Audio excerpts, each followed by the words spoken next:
Que voz bonita você tem, rapaz. Muito bonita a sua voz, muito afinada. E eu gostei primeiro da sua simplicidade, um homem simples, né? Segundo, pela beleza da sua voz, pela escolha do dele bonito, enfim, essas coisas todas que empolgam o coração dele. Então você está de parabéns. Viu? Deus abençoe você. Agora quem está tremendo sou eu, pregar depois de você ter cantado. Viu? Então, Atos capítulo 1, verso 8, dá-nos conta do seguinte texto: mas recebereis o poder ao vir sobre vós o Espírito Santo, e sereis minhas testemunhas, tanto em Jerusalém, como em Samaria, a Judéia e até os confins da terra. Esse é o texto. Mas recebereis o poder do Espírito Santo. Minha gente, eu quero iniciar dizendo a vocês que esse texto está no contexto da despedida de Jesus. Ele está se despedindo. Ele esteve 3 anos e meio entre os seus discípulos e o mundo, mas agora ele está indo embora. Após a sua ressurreição, ele está ascendendo aos céus. E quando ele está indo aos céus, ele deixa essa palavra especial para os seus discípulos, que estavam todo quanto até apreensivos, ansiosos, e tão também tristes pelo simples fato do seu mestre, do seu Senhor, estar indo embora. Aqueles 3 anos fizeram para que eles tivessem uma absoluta confiança no Senhor. Tudo o Senhor estava em volta. Tempestade ele acalmava, pessoas doentes ele curava, endemoniados ele libertava. Estavam acostumados com a segurança da sua presença. Agora ele está indo, mas ele deixa uma mensagem. Ele deixa algo tremendo que está aqui hoje. Vocês receberão o poder ao vir sobre vós do Espírito Santo e servir as minhas testemunhas no mundo todo. O que eu tenho aqui nesse texto? Eu quero trazer para vocês hoje. Eu tenho aqui primeiro uma promessa: vocês receberão o poder. Segundo, quando essa promessa virá, quando o Espírito Santo encher vocês. Terceiro, para que a promessa? Para vocês serem minhas testemunhas. E finalmente, quarto, testemunha onde? Em toda a terra. É isso que essa igreja precisa apreender no coração, encher o coração, para se transformar realmente aquilo que Deus espera.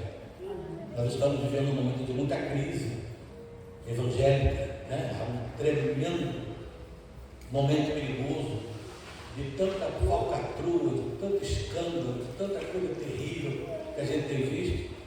Então, quando a gente se depara com uma igreja séria, a gente fica feliz, né? E eu estou aqui, pastor, não conhecia você, né? Você é meu vizinho, né? Mas eu não conhecia você. Você é polícia também? Igual o Denis? Tá bom. Então, cuidado, gente. Não faz nada aqui, não é você. Mas eu vim mais confiado na minha filha e minha neta, para poder aceitar esse convite aqui hoje. Confiado nela, eu não conhecia você. Mas estou vendo até pelo caminhar do culto que é uma igreja séria. Glória a Deus. É um daqueles remanescentes de Deus. E é para uma igreja dessa que eu transfiro essa mensagem que está aqui de Jesus, porque eu não estou trazendo uma mensagem, eu estou tendo uma pregação, um sermão. A mensagem está aqui. O meu objetivo é tentar interpretar o que Jesus disse neste momento, nesse tempo, como eu disse, de tanta tolice evangélica, de tanta bobageira no meio da fé, no meio do ambiente de fé. Então a gente se preocupa em fazer algo realmente importante. O Senhor Jesus então começa assim, uma promessa: vocês receberão o poder. O poder de Deus, minha gente. Como disse o Dr. Russell Shedd, antes do seu falecimento, ele disse: 42 milhões de evangélicos no Brasil. Onde está o poder dessa gente toda? Cadê o poder dessa gente? Cadê as grandes manifestações desse poder? Onde estão as curas? Onde está a salvação de tantas pessoas que deveriam ser salvas? Onde está o poder de Deus nessa pátria amada? Cadê o poder desse povo? Cadê o poder da igreja do século XXI? Eu ainda tenho remanescente, né? Eu sou do tempo lá, 1970, 1980, eu era rapazinho, e eu me lembro que o mover de Deus foi um grande movimento do Espírito Santo da igreja. Foi na década de 70 para 80. Um grande movimento espiritual. O evangelho prosperou da maneira que nós Vila do Dodô de Grão, Maracanã, mais de 50 mil pessoas foram acrescentadas às igrejas. Foi um mover tremendo. Mas parece que de lá para cá a gente começou a ficar feliz com os templos cheios. Porque até ali então a gente tinha que pregar muito. No tempo não tinha muita gente, a gente era chamado de os Bíblias. Né? Aquilo ali é Bíblia, porque a gente usava a Bíblia. E crente era uma coisa assim esquisita. Para quem não era crente, a gente era assim como um ET. Um povo esquisito, um povo diferente. Agora não, mas o evangelho é a coisa mais simples do mundo. E isso é trágico. O bom é quando a gente era realmente diferente. Porque a gente levava muito mais pedrada, mas no cristianismo, quanto mais pedrada, melhor. Quanto mais pedrada, melhor para nós. Mas hoje não tem mais isso, hoje uma acomodação evangélica. É uma acomodação. As igrejas estão. Você vê que dificilmente ainda se fala aquelas grandes campanhas evangelísticas, 3, 4 dias, uma semana inteira, nas tendas, nas igrejas. Não ficava dando na igreja. Porque há uma defasagem espiritual. Não numérica no meio da gente. E hoje, esse frenesia por números, né? Há uma numerolatria que toma conta do povo de Deus, em que a gente está mais preocupado com o número do que com qualquer outra coisa, quantidade de pessoas. Onde está o poder dessa gente toda?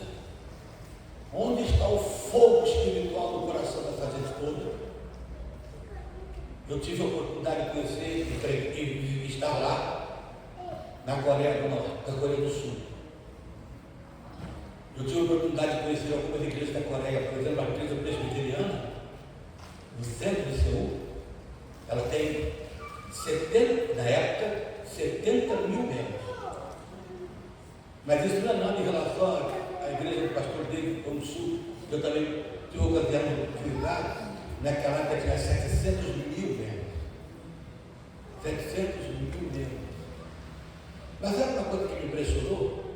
A igreja presbiteriana, por exemplo, era um campo enorme assim, campo vasto, e a igreja era lá no fundo, tinha um lugar para a gente passar, o resto era gramado, e a igreja lá no fundo, toda de mato, bonita, e tinha culto 6 da manhã, 7 da manhã, 8, de 1 hora tinha culto de oração.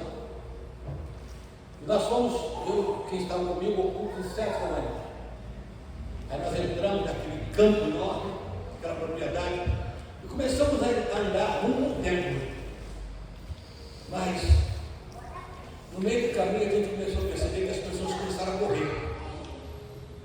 Correr. Todo mundo correndo. Eu olhei assim. Vou correr também. Sabe lá se é um cachorro bravo, que é isso? Vocês estão correndo, eu vou correr também. Correr. Mas o que era? 7 da manhã já era o segundo culto. Você tinha que correr para encontrar lugar num tempo de mais de 10 mil pessoas. Que iam só orar. Aí iam trabalhar. As reuniões de oração das nossas igrejas vão ser pequenas, não caracterizam. Sabe, se você quiser conhecer uma igreja, o prestígio, por exemplo, do pastor dela da igreja, você vem domingo de manhã, o povo pode ouvir, aí vem. Você quer conhecer o prestígio da igreja na cidade? Vem domingo à noite, porque aí o povo vem, porque de manhã é mais difícil, não crente, mas de noite vem. Agora, se você quiser conhecer o prestígio de Deus numa igreja, vai na reunião de oração. E ali é que você descobre quem a igreja acredita que Deus é verdade. Onde está o poder dessa gente toda? Estamos com muitos métodos, pastor, de evangelização, de todo. Método, enquanto nós estamos atrás de melhores métodos, Deus está atrás de melhores homens. Deus não está atrás de melhores métodos. Deus está atrás de melhores homens. Deus está atrás de homens e mulheres que possam realmente estar cheios do seu poder. A primeira palavra que Jesus disse que vocês vão ter poder. Eu lhes darei o poder para fazer o trabalho. É me dar todo o poder e eu passo para vocês. Não sei se vocês sabem a diferença entre poder e autoridade. Eu vou tentar explicar dando um exemplo, exemplificando. É o seguinte. Considera, por exemplo, uma rua movimentada, e os carros vão andando. Aí vem um carro em alta velocidade, está fora da velocidade permitida, e aí o guarda ele transa e quando ele parar, o guarda tem autoridade para fazer isso. Mas se o cara não parar, continuar a velocidade, A melhor coisa que o guarda faz é sair da frente e deixar ele passar e anotar. Por quê? O guarda tem a autoridade, mas não tem o poder de fazer ele parar. Se fosse o Senhor Jesus fazer assim, o carro parava. Porque ele tem o poder. O que é poder? É a capacidade de fazer as coisas acontecerem. E é isso que ele diz, que vocês receberão a capacitação para fazer as coisas acontecerem. Amém? Vocês receberão a capacitação para fazer as coisas acontecerem. Vocês precisam de poder. É disso que vocês estão precisando. Do poder do Espírito Santo. Vocês não estão precisando de melhores métodos. Todo dia aparece um método novo. A impressão é que agora descobriram a pólvora. Mas desde o primeiro século, o Espírito Santo vem descendo sobre milhares de pessoas, vem salvando vidas e restaurando vidas, vem santificando crentes, vem abençoando vidas, porque ele vem com poder. E eu tenho visto aí métodos e mais métodos, e as pessoas vão, passam 3, 4 dias nos métodos e voltam os mesmos. A gente não percebe modificação nenhuma. Está na hora de parar de brincar com os crentes e confrontá-los com a verdade. E não fica mais distribuindo bênção o tempo todo, mas falar que nós precisamos do poder. Nós precisamos ajoelhar e pedir perdão a Deus pelos nossos pecados e buscar poder. Irmãos, vocês estão começando uma igreja no lugar para vocês novo, então vocês vão precisar aqui, não é de grandes métodos, de grandes estratégias humanas, sabe? Um tanto entretenimento, como dizia o doutor Leonardo Raverino, que escreveu o livro Como Tarde, o Plano Avivamento. Ele disse: o problema hoje é que o entretenimento religioso é um substituto diabólico da alegria do Espírito. Então o povo não tem a alegria do Espírito, precisa de bala, de culto, precisa de manutenção, festinha. Por quê? Entretenimento religioso no lugar do poder. Guardem isso, vocês precisam de reunião de oração, para que o poder venha. Esse poder está prometido, irmão. Se fosse uma coisa que o pastor está inventando agora, mas esse poder está prometido. O poder está prometido. Vocês receberão o poder. Mas em segundo lugar, ele diz quando vocês receberão esse poder, quando vier sobre vocês o Espírito Santo. E quando é que o Espírito Santo vem? É tão simples que parece simplório. É quando nós oramos. Irmãos, vocês vão concordar comigo, querida igreja, de que o tempo é esse. O tempo é esse. Satanás sabe que a oração é a coisa mais importante que uma igreja pode fazer. Por isso, ele tem tirado os crentes da reunião de oração. Ele não tem medo de eventos gospel. Não é de bom. Ele não tem medo de firula evangélica. Não tem medo de nada disso. Porque ele descobre uma igreja ajoelhada, uma igreja orando, ele treme, porque nós não podemos fazer recuar no inferno quando nós decidimos orar. Quando a igreja decide que vai fazer oração uma de suas ou a sua maior prioridade. Nós falamos de oração em igreja aqui, é o culto que eu mais gosto da igreja. Não me empolgo com domingo, multidões, me empolgo com quinta-feira. Aqui estão aqueles que oram, que clamam, que desejam ver a glória de Deus, ver o Espírito Santo enchendo a igreja. O Espírito Santo é o que enche a igreja, irmão. É como uma máquina. Vocês lembram quando tinha aquelas locomotivas que eram movidas a lenha?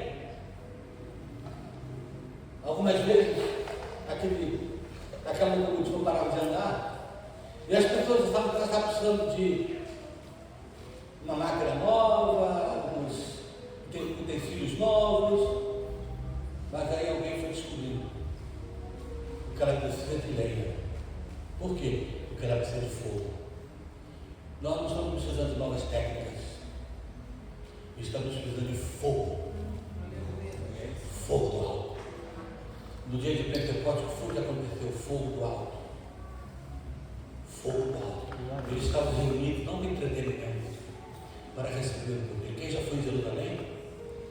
Com certeza foi e conheceu o cenáculo onde desceu o Espírito Santo no dia de Pentecostes. Um lugar central. É claro, não tem mais o cenáculo todo.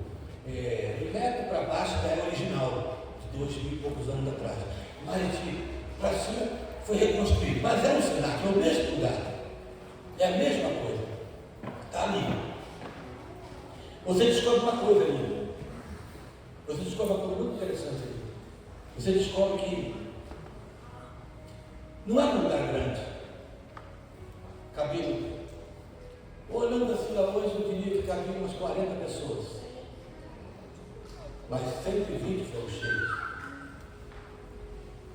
120. Aquele lugar devia estar pegando fogo de gente. Aquele lugar devia estar muito cheio de gente. Para que 120 foram cheios. Mas naquela época, se você ler para os Coríntios 15, você vai descobrir que já eram mais de 500 discípulos. Mas apenas 120 foram cheios. Mas pastor, você está cadê os outros? Eu creio que por eles terem precisado esperar por 10 dias, acredito que muitos foram embora. Começaram, Jesus falou, esperem aqui até que do alto vocês sejam revestidos de poder. Eles estavam ali, mas deu um dia, 2 dias, 3 dias, não acontecia nada. Eu creio que eles foram desanimando. Eu creio que alguns foram perdendo o ânimo. E alguns foram dando desculpa, já tem 3 dias, eu vou para casa. Eu acho que esse negócio de descer o Espírito Santo, esperar é bem assim, não. Isso deve ter alguma definição teológica que a gente não está entendendo. E foram saindo, indo, e ficaram 120 só. Os outros não receberam. Por que não receberam? Porque não estavam lá para receber. Porque desistiram de orar. Porque naqueles 10 dias, ele diz que estavam reunidos em oração. Para que o Espírito Santo de Deus viesse. Para que o Espírito Santo, não estavam ali de entretenimento, ninguém estava conversando com os assuntos, ninguém está falando da casa, minha casa, a casa acabou, estou sem gás, não sei o que, eu curto, não. 10 dias clamando ao céu. E quando deu 10 dias, no 10º dia estão lá. Claro, já deviam estar cansados que permaneceram, mas permaneceram por fé.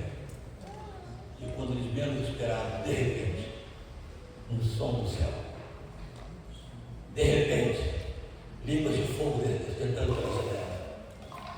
E o Espírito Santo veio e salvou a igreja com a sua bendita presença. Eles foram cheios como resultado de oração. Leia a história dos avivamentos, meus irmãos. Vocês vão ver que nenhum deles aconteceu sem oração. Vocês receberão o poder do Espírito Santo. E então, é isso que a igreja precisa, de estar cheia do Espírito Santo. E cheio do Espírito Santo não quer dizer estar cambalhota, cair, pular. Não, cada um tem seu jeito. Eu queria dizer que ser cheio do Espírito Santo implica em mostrar, demonstrar os frutos do Espírito. Não são nem os dons. A Bíblia não diz que nós somos conhecidos pelos dons. Somos conhecidos pelos frutos. Pelos frutos conhecereis amor, paz, longanimidade, temperança, mansidão. Essas coisas são os frutos do Espírito. O fruto do Espírito que tem esses pedaços, esses gomos de uma laranja, para o qual eu e você somos chamados. Não vos embriagueis com vinho, disse Paulo, mas já contenda, mas enchei do Espírito. Nós estamos precisando de crentes cheios do Espírito. Nós não estamos precisando de animadores de auditório. Não estamos precisando de frases de efeito na hora da pregação ou do louvor. Nós estamos precisando de crentes cheios do Espírito. Lá na Coreia, um pastor amigo meu, um pastor nosso, o pastor Hernando Jasmol, ele também foi lá. E o pastor Hernando depois estava contando o dia que a gente estava almoçando no evento, e estava contando como é que foi o dia que ele foi. Ele entrou no templo da igreja, do doutor David Manchu. Ele sentou lá atrás para louvor, para começar o tempo ali. E ele disse que o louvor começou e de repente ele foi experimentando o enchimento, uma plenitude. Ele disse que ele foi assim sentado no banco, ele foi ajoelhando, quando ele viu, estava no chão ajoelhado, clamando ao céu. Cada unção que estava naquele lugar. Cada unção que estava ali. E ele disse que quando acabou o culto, ele foi lá na frente e falar com o pessoal. Porque isso aconteceu na hora do louvor, essa unção toda. E ele foi falar com as pessoas do louvor. E ele falando com uma moça, disse: eu fui muito abençoado aqui hoje. A unção de Deus foi derramada sobre vocês e chegou até nós.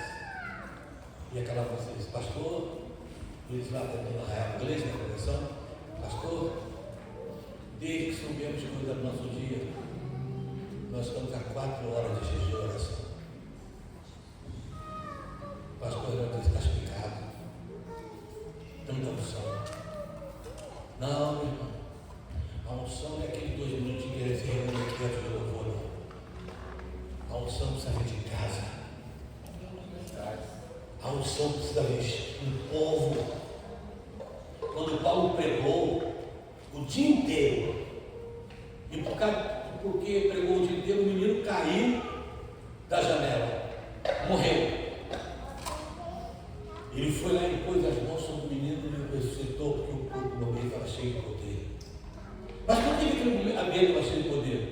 A Bíblia diz que cada um que vinha trazendo uma luz, um lampião aceso para o culto, porque ele não tinha luz. Viu pela rua, devia ter sido bonito, caminhando pelas montanhas, todo mundo com a sua luz. E chegaram para ele. E eu fiquei pensando nisso mesmo. O ambiente está cheio do Espírito Santo quando a gente traz luz de casa. Quando a gente traz luz de casa e não esperando que apenas aqui vai acontecer alguma coisa. Você, quando vier do culto, traz luz de casa. Já vem com o coração com uma santa ambição, uma santa ansiedade que Deus vai fazer alguma coisa. Todos os domingos antes do culto nós temos uma meia hora de oração no salão de baixo, salão social. E eu sempre digo, irmãos, quando a gente sair daqui, vamos focar no culto. Lá no caminho fica de papo sobre. Não, acabou aqui a oração, vamos direto no salão. Sabe por quê? Porque Satanás não brinca. E às vezes a gente está tentando combater com um armamento. Talvez os armamentos é água. Sabe que nós estamos em guerra.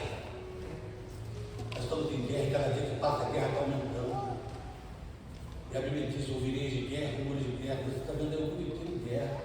Isso é sinal que é a volta de Jesus. O que nós precisamos? Estamos precisando estar cheios do Espírito Santo. E essa plenitude do Espírito vem com oração, vem com vida de santidade, vem de busca do Senhor. Santidade. Não se prega mais sobre santidade, não se ouve mais sobre santidade, não se busca mais santidade. Mas a gente está precisando muito. E eu estou dando conselho a essa querida igreja que está começando um trabalho aqui. Busque ser cheio do Espírito Santo.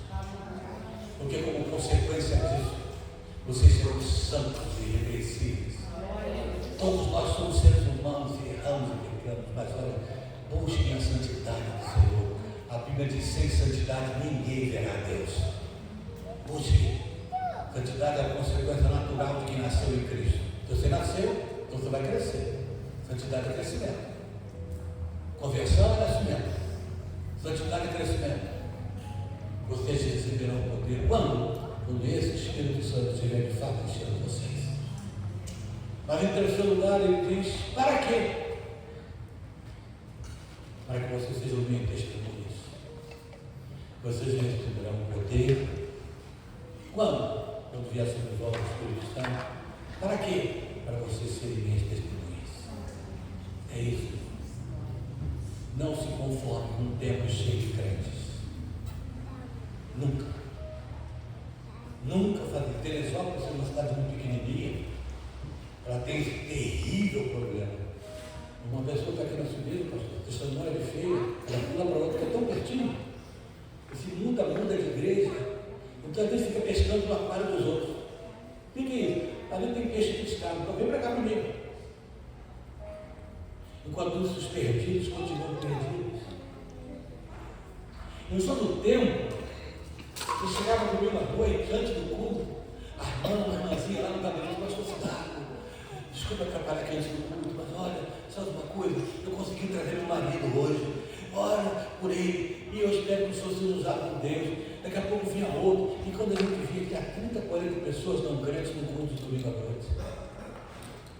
Só houve mês de eu ter que fazer 2 batismos num mês só. Teve um dos anos que ela ia crescer 900 pessoas em um ano. Havia poder. E a gente convidava os não crentes. A gente ia para a rua. Hoje a gente está fazendo contemplação evangelística na praça. Quantas igrejas não fazem nada disso? Irmãos, voltem, criem lugares, vão agora onde vocês possam ir para a praça pública e pregar. Onde vocês possam erguer os pulmões e anunciar o Evangelho e cantar louvores bonitos, como foi aqui, para levar vidas a Cristo. Lá, no cenáculo de Israel, a gente percebe uma coisa. A gente hoje olha e diz assim, 3.000 pessoas se converteram naquela pregação de Pedro. Coisa maravilhosa, sim, é. Mas não espanta muito não, sabe por quê? Porque a gente desceu, ficar embaixo da rua. Você descobre que passa pelo menos 20 a 30 mil pessoas por dia ali. Então 3.000 se converteram, não foi um número assim. Foi grande, claro. Mas é porque passava muita gente. Mas olhe bem. Pensem comigo, como é que você explica isso? Um lugar que cabe 40 pessoas. Já estava ocupado por 120. Podia ter gente na janela, gente pendurada, enfim. E 3.000 se converteram. Ué, onde estavam os 3.000? Onde estavam os 3.000? Como? A gente tem que parar para pensar. Eu vou explicar para você o que com certeza aconteceu. É impossível 3.000 ali ouvir o Evangelho dentro daquele salão. O que eu acho que aconteceu foi o seguinte: eles foram, oraram 10 dias, receberam o poder do Espírito Santo e saíram para pregar. Foram ali para frente quando a gente ficou na praça e pregaram lá fora. Sabe o que isso quer dizer, irmãos? Nós não somos cheios do Espírito Santo para ficar pulando e dançando dentro da igreja. Nós somos cheios do Espírito Santo para sair e a buscar. 3.000 pessoas se converteram porque aqueles discípulos acabaram de ser cheios, abriram a porta e foram para a praça. E foram para onde estava a gente. Não, nunca pensei nisso. Tranque a porta que eu não vou ficar aqui pulando e dançando. Não, senhores. Nós somos cheios do Espírito Santo. Olha aqui, com um propósito. Vocês serão poder ao descer sobre o voo do Espírito Santo, para que vocês sejam minhas testemunhas. Testemunhas, irmãos, testemunhas. Sabe o que é uma testemunha? É alguém que sabe de um fato e conta. Você não sabe? Jesus não te salvou? Você não salva, amém ou não? Amém. Se você é salvo por Jesus, você tem uma notícia para dar. Por isso a Bíblia diz: ele que a tua voz anuncia. Jesus falou: faça os discípulos de todas as nações, pregue o Evangelho a toda criatura. Paulo, o apóstolo, disse: se prega o Evangelho, não tem de que me gloriar, porque me é imposta essa condição. E ai de mim, diz Paulo, se não pregar o Evangelho. Aleluia. Você lembra? Terminamos agora em 2025. Quantas pessoas você levou a Cristo ano passado? É claro, a gente não é obrigado a levar ninguém a Cristo, porque ninguém, você pode pregar e a pessoa não queria. Semeador semeia. Não cabe a ele fazer a semente brotar. Mas você lembra de a quantos você falou? Pelo menos. Vocês serão cheios de Espírito Santo, mas não é para pular e dançar. É para serem minhas testemunhas. Em todo lugar. Até os confins da terra. Para a glória de Deus. Para a glória exclusiva de Deus. É isso? Portanto, hoje, enquanto eu saía para fazer uma história, minha esposa saiu muito claro. Daqui a pouco vem ela distribuir todos os folhetos que estavam na minha mão. Aqui comigo. Eram quantos? Quantos você distribuiu hoje? Só 60. Assim, para ficar só que esse lugar pequeno. Nem se tem na sua coisa. Você não pode imaginar a quantidade de gente que já se converteu por ler um folheto. De vez em quando a gente ouve aí pessoas contarem, aquele folheto nunca mais foi o mesmo. Você tem que ter minhas testemunhas. Bota o folheto. Às vezes, quem dá o seu lugar para o pastor, eu estou precisando de 30, de 20. Porque eu vou sair, eu quero entregar na rua, eu quero entregar do ônibus, eu quero entregar ao motorista da Uber, eu quero entregar para o meu amigo, eu quero entregar para o meu colega da faculdade. Eu preciso semear. A minha função é semear. E eu espero que isso tudo seja para você daqui um impacto. Para a gente realmente cumprir o que Jesus mandou. E finalmente ele diz assim: para quê? Você receberá o poder. Quando? Quando vier sobre vós o Espírito Santo. Para quê? Para semear testemunhos. A quem? Em todo o mundo. Jerusalém, Samaria, Judéia, até os confins da terra. Isto é, vocês precisam ser testemunhas de 3 obras: Estado do Rio, Brasil e mundo. E como a gente consegue fazer isso? Simples. Missões. Aula missionária. Nós outros tentamos 39, era 40, não parou. Projetos missionários ao redor do mundo. Uma igreja quer ser abençoada e seja missionária. Seja missionário. Pense no mundo inteiro. Eu não consigo pensar na igreja cheia do Espírito Santo que não pense nos meus irmãos que estão no Iraque morrendo, sendo mortos, que estão na Coreia do Norte morrendo. Eu não consigo pensar em não anunciar o evangelho das pessoas. Eu não posso ir, mas eu preciso ajudar quem vai. Eu preciso contribuir para quem vai. Eu preciso despertar as pessoas, pegar os jovens das nossas igrejas e falar para eles que o melhor investimento que eles podem fazer na vida é serem missionários. Missionários e missionárias. O maior investimento que o jovem pode fazer na vida dele é ser missionário do Senhor. Em todo o mundo. Em todos os lugares. Um dos projetos que a gente tinha, eu não estou mais nele, mas é um projeto que tem na Índia. Não sei se você sabe, na Índia, todos os anos são jogados na rua mais de 270 mil meninas de 9 a 12 anos para se prostituir, para trazer dinheiro para o papai, para a mãe, para morrer de fome. Algumas meninas dessas são vendidas até para esses velhos ricos, para trazer dinheiro dos pais. Mas nós temos um projeto da OMM, Operação Mobilização, que já tirou mais de 40 mil crianças dessas da rua, para botar no projeto. Há pouco tempo, uma das meninas lá, que estava lá, uma mocinha, uma adolescente, fez vestibular para a ação social e passou em 3º lugar.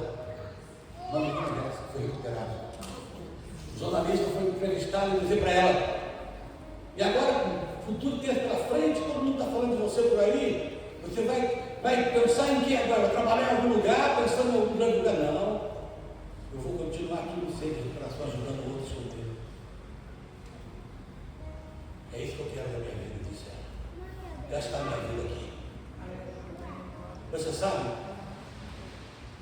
se você ou eu quisermos ajudar uma menina dessa, a contribuir para que a gente possa tirar mais meninas da rua, porque isso fica caro, centro de recuperação, gasta dinheiro. Sabe quanto ficaria para você? $40. Alguns até menos, 30.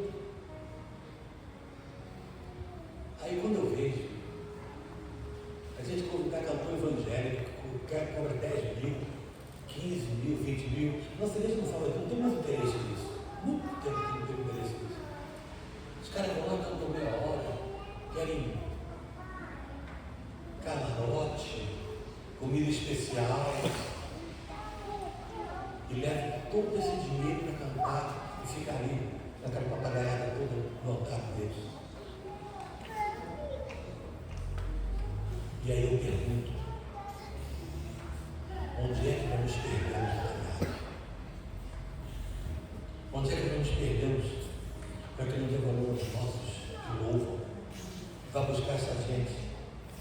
Às vezes eles não têm nem esse dinheiro, já tem que ir lá se apreciar com o político para poder trazer.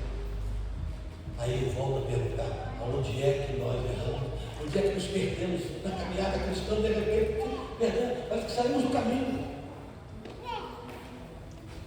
E nós precisamos continuar tirando meninos da rua no mundo todo, anunciando o evangelho para aqueles que precisam.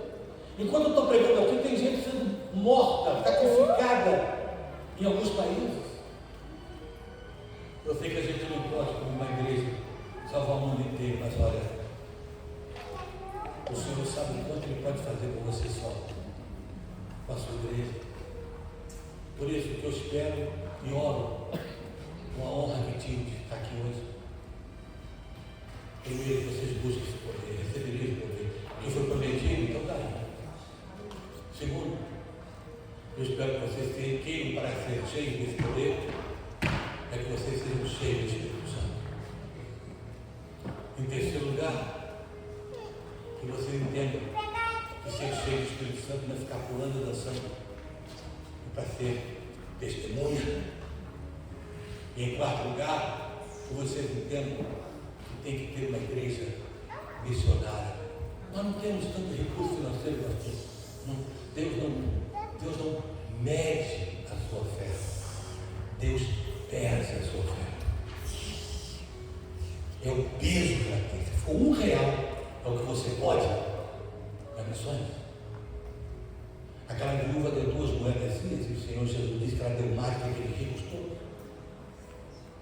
Porque dele é a prata e o ouro, ele é dono de tudo, ele multiplica, ele faz. Jamais você tem um texto da Bíblia que você vai encontrar dizendo que o Senhor mandou que as igrejas ricas preguem para o mundo inteiro, jamais. E diz para todo mundo, vocês vão para o Evangelho a toda a criatura. Preguem e façam discípulos de todas as pessoas, de todo mundo. Por isso, que esse Espírito, eu poderia ter vindo aqui hoje e pegar uma mensagem sobre a união da igreja, tão importante, né? A igreja unida, bonita. Penso que vocês o são. Mas eu achava que eu tinha que vir aqui hoje para ser relevante. Para falar alguma coisa que impactasse. Que não arrancasse muito aleluia, que não arranca o que arranca aleluia, não tem você, vai ter seus sonhos realizados, porque Deus é não. Verdadeiro. Essa semana vai acontecer uma coisa maravilhosa na sua vida, não acontece nada, mas isso era questão de lá. Né? Isso é igual aquele desenho que tinha antigamente, pastor Tiago, do Popeye. Quem lembra aquele desenho do Popeye? Aí, não tem muito mais, nós não temos mais Popeye, né? Nunca mais vi. Mas o Popeye era muito engraçado porque ele era assim magrinho, fraco. E ele tinha uma namorada linda chamada Olivia Palito. Era a namorada dele. Mas tinha um camarada que também gostava, chamado Brutus. Então ele vinha arrancar o Olivia Palito das mãos de Popeye, socava o Popeye, batia o Popeye e ele ficava lá no canto, no chão, e levava a noiva dele. Mas, daqui a pouco, sem a gente explicar, eu não sei de onde veio, aparece uma lata de espinafre. Ninguém tem explicação teológica para aquele espinafre. E enchia pelo cachimbo dele. E aí, ó, ele ficava forte. Ia lá, socava Brutus, pegava aquele tanque de guerra, chutava e pegava a sua amada no colo. Daqui a 1 hora passava o efeito do espinafre. Ele voltava. Tem gente assim, vê a igreja como espinafre, que o pastor gosta de fazer aquelas coisas de autoajuda. Que você aí? Aí sai daqui, sou filho do rei. Chega ali na esquina, já não é filho mais de ninguém. A medicina acabou a unção, acabou tudo. O espinafre acabou. Nós estamos na época de tutano. Aquele que entra e fica.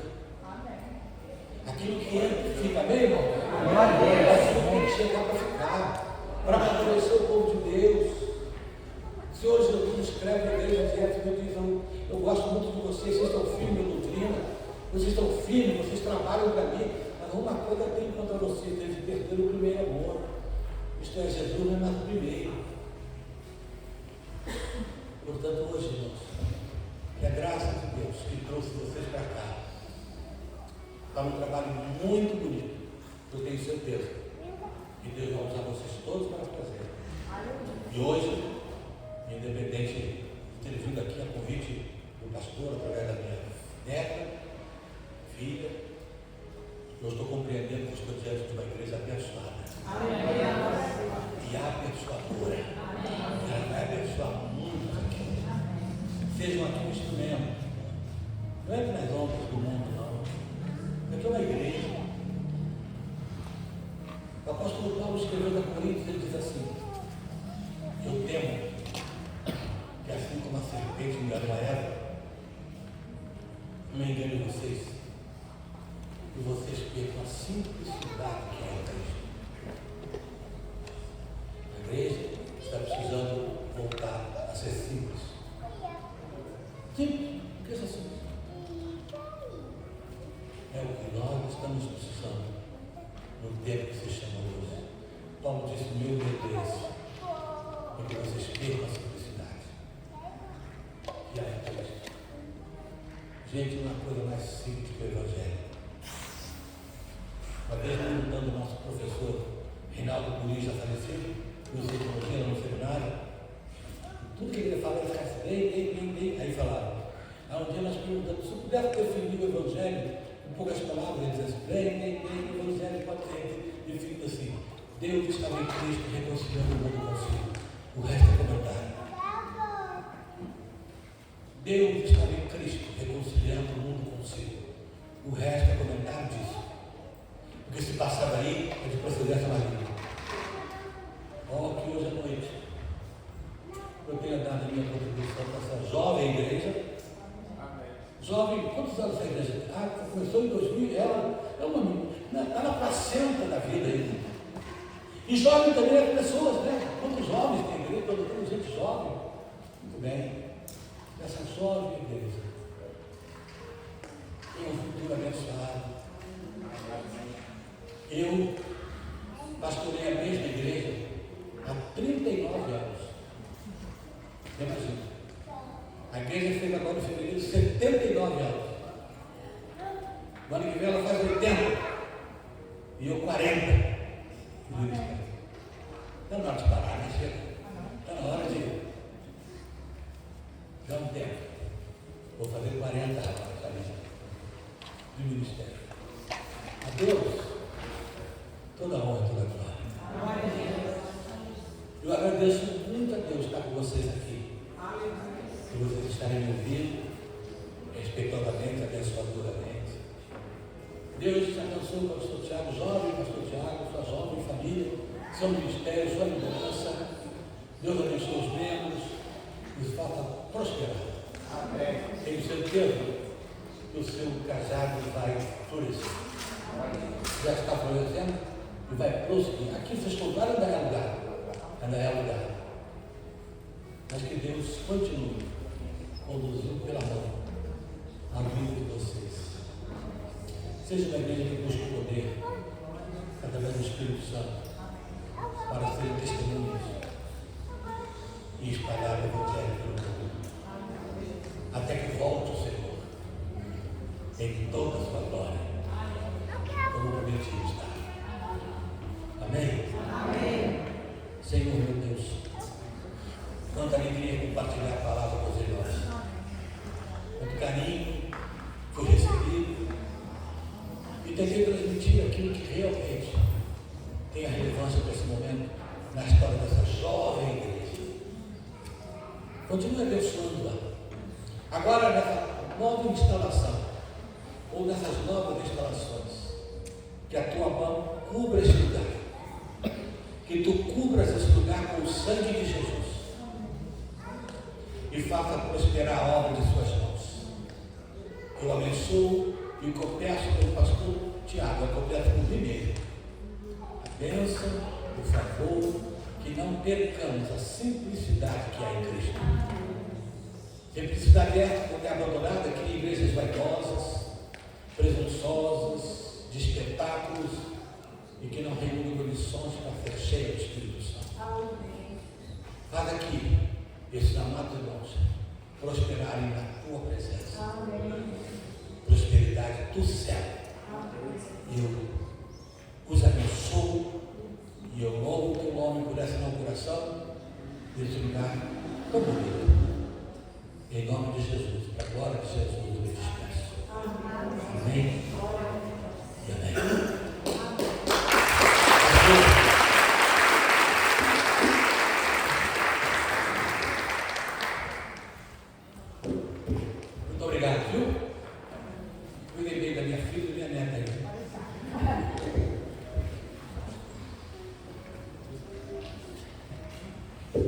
Amém? Deus não precisa de métodos. Deus precisa de pessoas cheias do Espírito Santo que sejam testemunhas. Amém? A palavra foi no nosso coração. É a segunda vez que eu ouço isso esse mês. Aleluia. Deus continue abençoando o pastor Sidato, a Igreja Batista em Barra do Embuí, esse ministério que abençoa toda a cidade. Amém? Podemos ouvir mais uma vez nosso irmão Marquinhos? Tem um violão aí para ele? Aí, que essa, Marquinhos? Quantos querem ouvir o Marquinhos mais uma vez louvar o Senhor? Amém? Aleluia.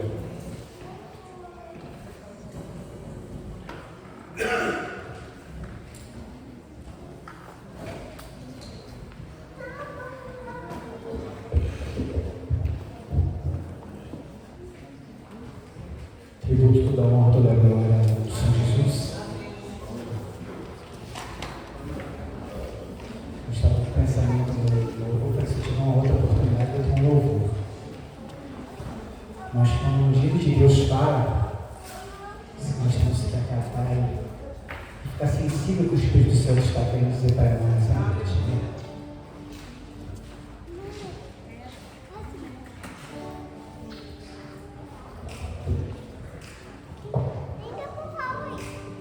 Cante comigo. Eu quero voltar ao primeiro amor, ao primeiro amor. Eu quero voltar a Deus. Eu quero voltar ao primeiro amor.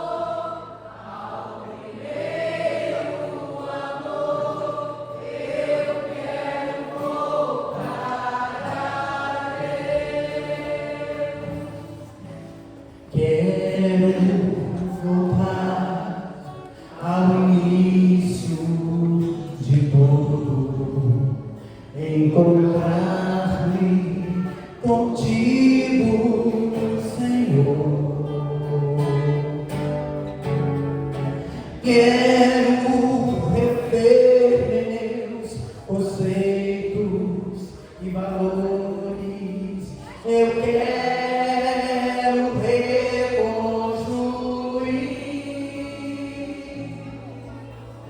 Vou regressar ao caminho, vou ver as primeiras obras, Senhor.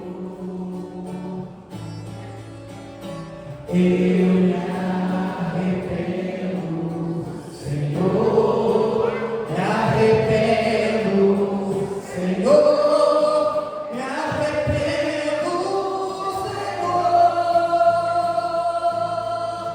Eu quero voltar ao primeiro amor,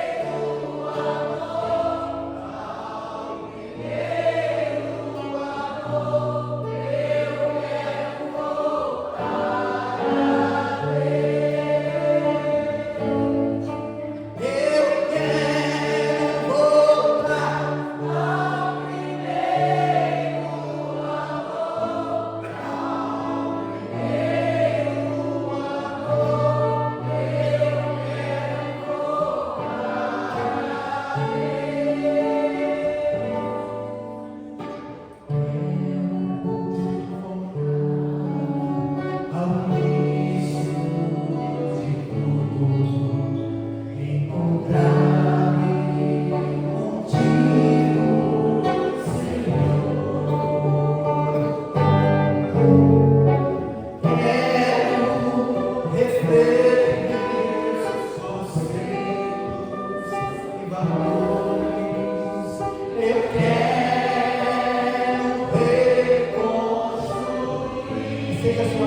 temos o nosso culto também. Continuamos o nosso congresso de inauguração. Amanhã, às 19 horas, nós estaremos aqui reunidos para a honra e glória e louvor do Senhor Jesus. Amém?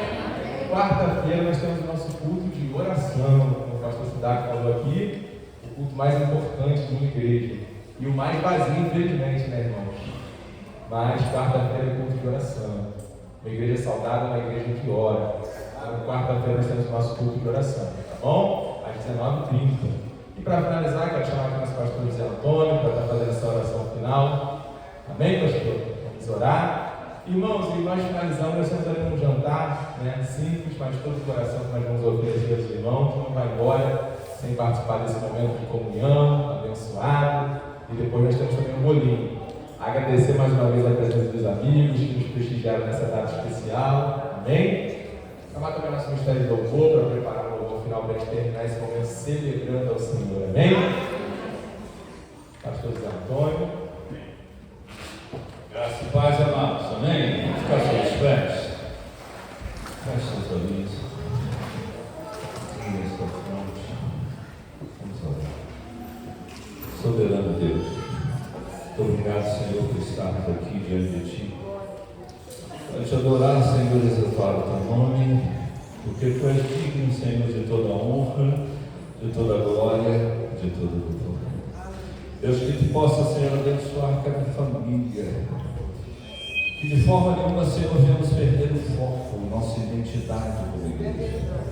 Continue nos abençoando, continue estando conosco, abençoando o nosso pastor presidente, pastor Tiago, toda a sua família, ao preletor dessa noite, pastor Cidade, sua amada família também, igreja e ministério. Obrigado por tudo, Senhor. Obrigado por estar aqui, Senhor. Que não existe lugar melhor onde estarmos, a não ser em Tua presença. Amém, Senhor.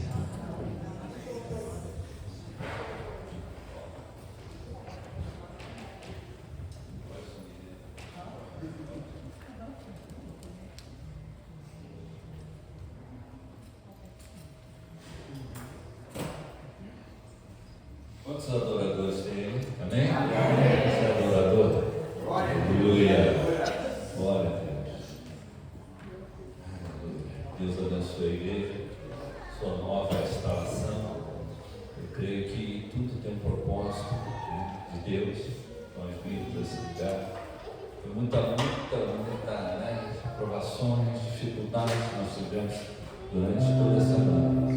Mas nada acontece. Não seja da vontade de Deus.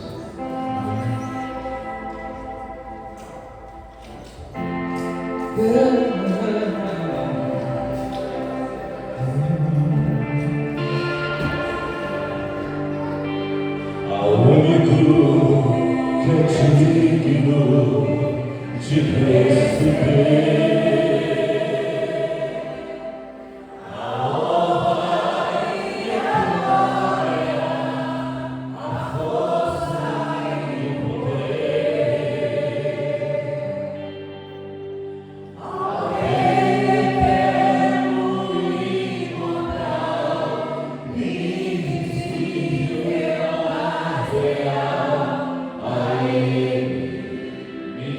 ministramos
Cristo, seu Filho, e que as doces consolações do Santo Espírito de Deus sejam com todos que aguardam a volta de Cristo. Todos digam amém.